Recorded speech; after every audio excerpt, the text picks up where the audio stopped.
मैं अपना result reaction वाला वीडियो तो बनाने में नाकामयाब रहा उस दिन, बिकॉज प्रेशर ही अलग लेवल का था। दिमाग में कभी आया नहीं कि यार किसी को बोलना है कि मेरी वीडियो भी बना लेना भाई। तो वो सब ठीक है। मैं आपको वर्चुअली कोशिश करूंगा वो एक्सपीरियंस करवाने की कि जो उस दिन मैंने एक्सपीरियंस किया।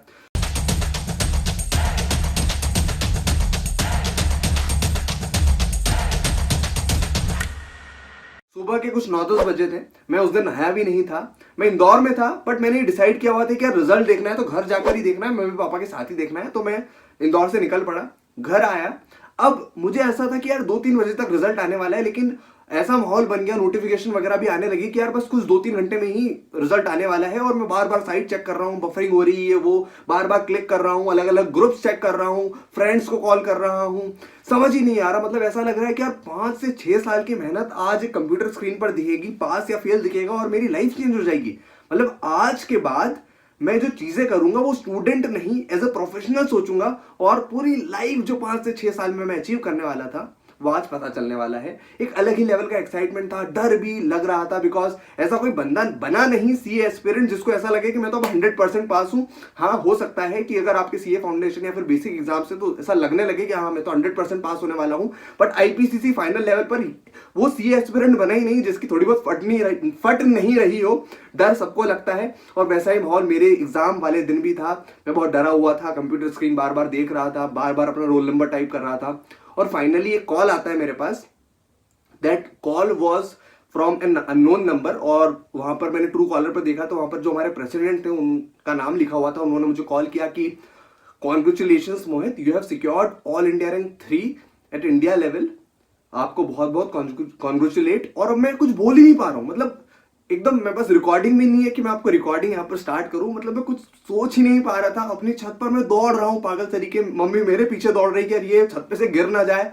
कुछ समझ नहीं आ रहा था, कुछ समझ नहीं आ रहा था। और वो चीज मेरे लिए इसलिए इंपॉर्टेंट थी बिकॉज जब मैं पढ़ाई करता था अपने अपने मैंने जो टेबल थी या फिर जो मेरा रूम था, सब दूर मैंने लिख रखा था कि ऑल इंडिया रैंक 1, AIR 1 लिख रखा था। बिकॉज मेरे दिमाग में एक चीज कंफर्म थी कि अगर मैं ऑल इंडिया रैंक 1 ले आया या फिर मैंने ऐसा टारगेट बनाया तो 100% चांसेस है कि मैं पास तो मिनिमम हो जाऊंगा। और मैंने उस लेवल की मेहनत भी करी थी, सब कुछ किया था। और अब मैं सोच रहा था यार कि हाँ यार मैंने ये अचीव कर लिया। एक अलग ही लेवल की एक्साइटमेंट, दौड़ रहा हूँ, भाग रहा हूँ, और मुझे ऐसा लग रहा था कि हाँ यार मैंने ये कर दिया। एक अलग ही लेवल पे मैं झूम उठ रहा हूँ।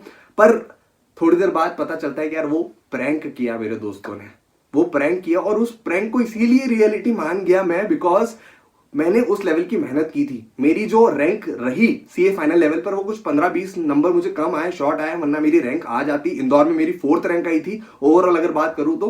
बट ऐसा प्रैंक किसी के साथ मत करना यार। मतलब मेरे दोस्तों ने किस लेवल का रिस्क लिया ये सोचो। मतलब उनको ये भी नहीं पता कि मैं पास हूं या फेल हूं।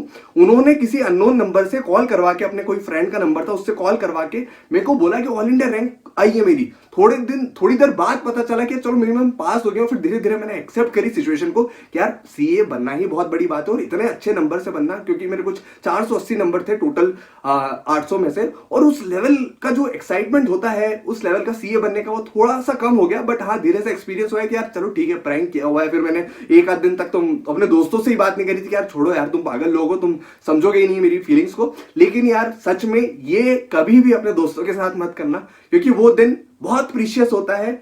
और उस दिन का इंपॉर्टेंस, उस दिन की लेवल की फीलिंग्स और उस लेवल का जॉय एक इंसान वही समझ सकता है जिसका उस दिन रिजल्ट आया हो। प्रैंक वगैरह सब अपनी जगह है, पर रियलिटी भी अपनी जगह है। तो बस मैं इस वीडियो से ये बोलने वाला हूं कि अगर आपके साथ ऐसा कोई फ्यूचर में प्रैंक हो तो उसको सब दूर सर्च कर लेना।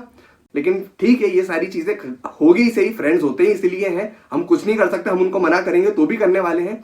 तो ओवरऑल ये एक्सपीरियंस था मेरा सीए फाइनल के रिजल्ट दिन का। लेकिन हाँ, धीरे धीरे जब एक आध घंटे में मुझे रियलाइज हुआ कि यार सीए बनना ही बहुत बड़ी बात होती है, रैंक वगैरह अपनी जगह है, पहली बार में तीनों लेवल क्लियर करना, फाइनल लेवल पर 480 नंबर से पास होना, 6 सब्जेक्ट में एग्जाम्शन लाना। देखो, ऑल इंडिया रैंक 3, इससे एक चीज और सीख सकते हो। मैंने all India rank 3, all India rank का टारगेट लिया तो मेरा 6 सब्जेक्ट में एग्जाम्शन आया। मतलब 6 सब्जेक्ट ऐसे होना जिसका अगर आप 2 सब्जेक्ट में फेल होते हो, उसमें अगर 2 सब्जेक्ट में 40 से कम भी आते हैं आपके, तो आपको अगले अटेम्प्ट में वो बेसिकली 2 सब्जेक्ट आप देने पड़ेंगे। अगर मैं पास हो रहा हूं तो इस लेवल पे हो रहा हूं कि अब अगले अटेम्प्ट में 100% मुझे सीए बनना ही है, तो उस लेवल की मेहनत करो, अपने टारगेट्स इस लेवल के बेंचमार्क पर सिलेक्ट करो कि अगर आप फेल होते भी हो तो आपको रिपीट एक ही अटेम्प्ट देना पड़े, भले वो आईपीसीसी को या सीए फाइनल का हो, उस लेवल की मेहनत करो।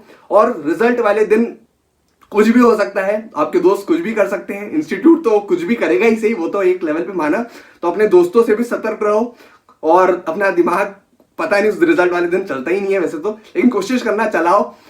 और सब मिलाकर यही कहना चाहूंगी यार, ये सारी चीजें आपके साथ ना हो, आपका रिजल्ट पॉजिटिव ही आए, रिजल्ट थोड़े दिन में आने वाला होगा या फिर ऑलरेडी आ चुका होगा, तो इन सारी चीजों का भी ध्यान रखना। Till then, good bye, happy learning and do hit a like video, do hit a like on this video if you really love this. Bye, take care.